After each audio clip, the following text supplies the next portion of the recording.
दाइ गुला जस्तो अनुहार लिएर त्यस्तो राम्री भाउजू कसरी पट्याउनु भयो एनीवे धेरै माया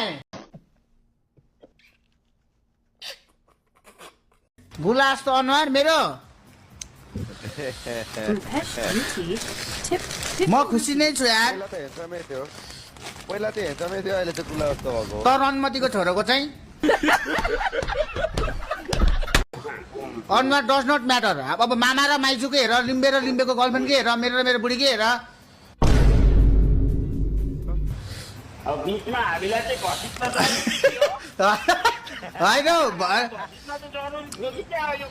होइन भन्नु खोजेको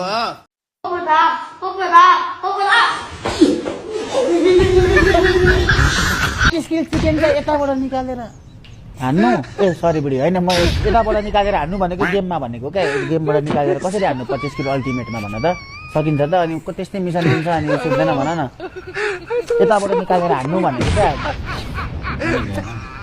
यताबाट क्या गेमबाट बडी क्या बोल्यो हौ मैले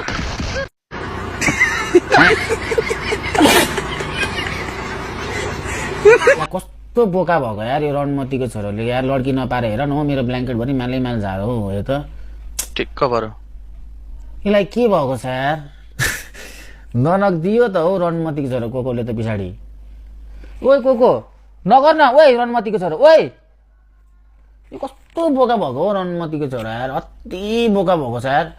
के जोस आएको यो रणमतीको छोरोलाई सुई हाल्ने गेडा फुटाइदिनु पर्छ होला गेडा फुटाउने हुन्छ होइन डक्टरकोमा लग्यो भने गेडा फुटाइदिन्छ होइन माइन्दरको के हुन्छ नि त्यो खसीको के अरे बोकालाई खसी बनाउँदा हो कति गीति गरिसक्यो हौ कोकोले यार के गर्नु लड्की पाउँदैन मुजीले के गर्नुहोस् त यार बिचराले आम्बो कस्तो फासानो यार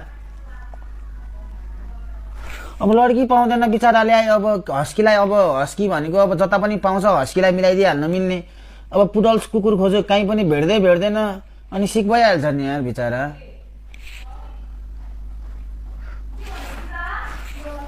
ओए पुनम तिम्रो यो कान्छो छोरो एकदमै उयो भइरहेछ है मेरो ब्ल्याङ्केट पुरै भिजाइसक्यो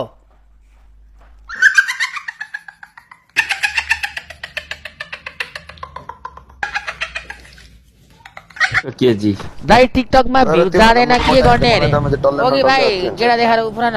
बढ्छ कि भ्यू गर्लफ्रेन्ड बनायो भने त उफ्री उफ्री होला होइन माया गर्ने उफ्री उफ्री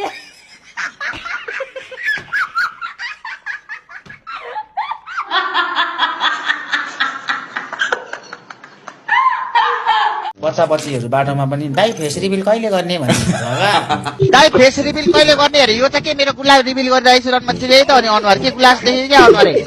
अब जस्तै अब बुढी र मेरो हाल्छ होइन अब कहाँ कमेन्टमा मुझे किरा र हिरा रे अब त्यस्तो त धेरै हुन्छ त्यही भएर त के गर्नु हुँदैन किरालाई किराले रे अनि मुझे हेर्छु क्या अनुहार तिनीहरूको सोधको हुन्छ क्या दाइ म त बरु ठिकै रहेछु जस्तो हुन्छ अनुहार के भएको तेरो ग्यासको सिलिन्डर पड्के थियो क्या घरमा अब आमाले चुरोट खान नदिएर चुरोटको पैसा अब चुरोट किन्ने पैसा नदिएर फ्रस्टु भएर आएको हुन्छ कि कोही गर्लफ्रेन्डले बिहेपछि मात्र भनेर बिचकेर होइन अब त्यस्तो मान्छेहरू आएर म चाहिँ चिन्नु नजान्नु जतमा गाली चाहिँ हानेर हुन्छ क्या जस्तै म यहाँ बाइकमा गइरहेको छु म त्यहाँ चोर भनेर नि ओर्ली म चाहिँ पड्काएर हिँड्नु हुन्छ नि कोहीको त्यस्तो हुन्छ नि त को हो के भइरहेको भने चोर पक्रेको भनेर नि स्ट्यान्ड लगाएर बुझ्नु भएन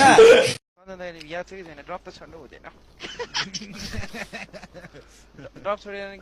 छोडेर गेम राम्रो गएन भन्दा अनि ड्रप छोड्नु नहुनु होरो स्पोर्ट्सको आज बिदा ए होइन किन छोड्नु भनेर नि हल्का अब रिस उठ्छ नि त किन आफ्नो ठाउँ छोड्ने होइन भन्ने खालको मेरो चाहिँ धारणा मामा गुल्ला गनाउँदैछौ अरे खोज्दै थिएँ प्रिमो छोड्नु भएको एउटा गनाउँदै आज खेलाउने होइन त ब्रो अरे के खेलाउने म खेलाउँदिनँ यार आज भोलि नखेलाएको धेरै भयो यार चुटी 2 महिना भन्न छुको मैले पिसा फेर्दा मात्र हो पिसा भेट्दामा नि छुनु नला नि समटाइम्स हल्का लास्टमा 1-2 थोपा रहन्छ त्यसलाई तड्कटाउँछु कसरी दाइ आइज न देखाउँछु तेरो अनुहार लिएर रणमतीको छोरी कसरी दाइ मान्छेलाई भने तिमीले झुटो कसम किन खायौ मन हुनेलाई माया गर्यौ धन हुनेलाई लाडो देखायौ धन हुने के गर्यौ ओइ रनमतीको छोरी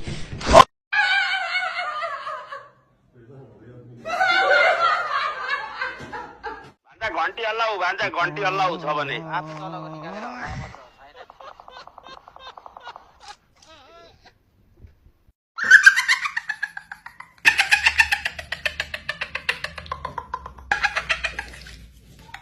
मामा मुझे पहिला गन चलाउन सिक न यार पहिला मुझे गन चलाउन सिक न घन्टाको इभेन्ट हान्छौ अरूसँग गएर खेल इभेन्ट जाऊ मन छ भने इभेन्ट हान्नु खेल पहिला गन चलाउ न मुझे इनिमी हान्न सकेको छौ इभेन्ट खेल्नलाई इनिमी नभेटेको र हान्नको लागि इभेन्ट हान्दिङ खेल्न जो मैले खेल्न लौडा जस्तो खेल्छन् अनि उही मैले इभेन्ट खेल्नु भन्छ उसकै लागि मैले नर्मल गेम खेलाइदिरहेको छु मलाई इभेन्ट खेल्न मन लाग्छ नि के गर्नु मामा तपाईँ खेल्न सक्नु हुँदैन त्यही भएर नर्मल खेलिरहेको गेम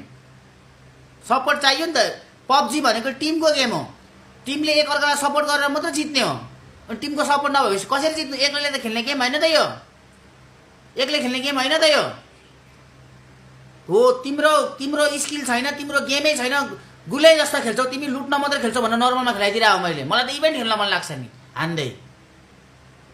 ठुलो कुरा नगर्नु क्या मामा पहिला इनिमी हान्नु अनि इभेन्ट अल्टिमेट के खेल्ने त्यतिखेर भन्नु मलाई क्या म लगाउँछु हो मामाले त हान्छ पनि लगाम भन्ने हुन्छ खेलाइ 0 छ एउटा गोली एउटा मुझे ड्यामेज दिन सकेको छैन इनिमीलाई टिमले मुझे 25 किल हान्दा 1 किल हुन्छ खातामा तिम्रो अनि के कन्ट्रिब्युसन हो त्यो गेममा खोइ कन्ट्रिब्युसन गेम कन्ट्रिब्युसन 25 किल हान्दा 1 किल हान्नु के कन्ट्रिब्युसन भयो टिममा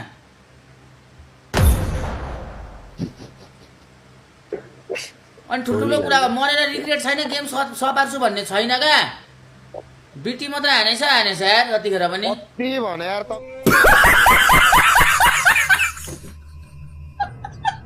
लामो हुनु खुसी चाहिँ म्याच सिक्ने जिन्दगी मुझे विरक्त लागेको छ के गर्नु खुसी अनुहारमा मुझे खुसी त हुनै पर्यो नि म्याच सिक्ने अब तनाव छ भन्नेबित्तिको अनुहारै अब मुझे त्यसै त सिक्ने कन्डो जस्तो छ झन् मुझे अनुहार खुम्चाएर बस्यो भने त म्याच सिक्ने बमिट आउने जस्तो त के बनाउनु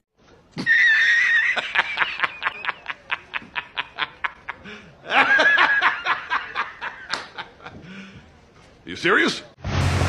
यो त मुझे तलको सानो भाइ निकालेर जोयस्टिक चलाएको छ सानो भाइले यस्तो खालको मुभमेन्ट त मुझे तलबाट हामीले निकालेर सामानले खेलाए मात्र हुन्छ त्यस्तो मुभमेन्ट औँलाले त अर्कै खालको हुन्छ त मुभमेन्ट त यार के हो यो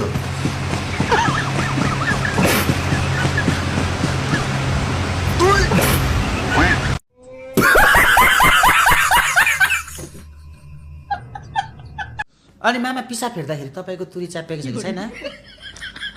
कस्तो एकचोटि स्कुलमा रोको छु नि यार म त सर आएर सरले निकालिदिएको लिम्बेको च्यापेको छ लिम्बेको च्यापेको छ छैन तुरी त्यो चेनको आधी भागो आधी छाला त बाहिर क्या चेन एकचोटि चेपे होला मेरो भाइको होइन चेन बाहिर देखिएको क्या आधी छाला त क्या मामा पेन्टी नलाउनेहरूको च्यापिन्थ्यो क्या तपाईँले कहिले लाउनु भयो पेन्टी भन्नु त अन्डी लाउँदैन थियो कि त्यसले अनि त्यसको च्यापिन्थ्यो क्या धेरै मैले त क्लास 9 देखि लगाएको हो मैले पेन्टी त्यसले पेन्ट लाउँदैन थियो क्या म त विदेश गएर मात्र लगाउँदै त म त फुटबल खेल्ने हाफपेन्ट लाउँथ्यो ठुलो हुन्जेलसम्म यार भित्रबाट तर किनेको यो त्यहाँ क्लास 8 मा पढ्न आउँदासम्म लाउँदैन थियो अन्डी मैले क्लास 9 देखि लगाएको हो साथी 9 देखि लगाएको हो क्या स्यालेक्स ल स्यालेक्स आजले 3 क्लास पढ्दा स्ल्याक्स त हैन कि मैले 9 क्लास मैले फुटबल खेल्ने कटु लाउँथ्यो फुटबल खेल्ने कटु लाउँथ्यो स्यालेक्स लाउँथ्यो हो 2 क्लासमा एकचोटि कट्टुमै मुतेर आखा एकचोटि अनि फुटबल खेल्ने कट्टु लाउँथ्यो अनि जति बेला हात त्यही सामानमै हुन्थ्यो मुजीको गोजीबाट छिराएर हुन्छ कि यताबाट छिरा के बोल्छौ छ्याट नभन्नु मुजी के भनेको नभन हैन पिसा भेट्दाखेरि मलाई सानोमा ओभर च्यापिन्थ्यो यार तर त्यो च्यापेको चाहिँ हैन आफै नै फेरि त्यो चेन मामा आफै नै हट्थ्यो हातले चलायो भने त दुख्थ्यो हैन सहेर बस्नु पर्दै आफै छुट्दै जान्थ्यो हैन हैन बिस्तारै तान्न पर्छ क्या मेरो त कस्तो केस भएको थियो भने चेन माथि हैन बिचमा त्यो छाला अलिकति बाहिर निस्क्यो क्या अनि कस्तो दुख्छ माथि पनि तान्न मिल्दैन थियो मुनि पनि उयो गर्न मिल्दैन थियो क्या सरले कस्तो आएर सरले उयो गरे खान निकाल्दिएको सरले चेनै चुटाइदिएको क्या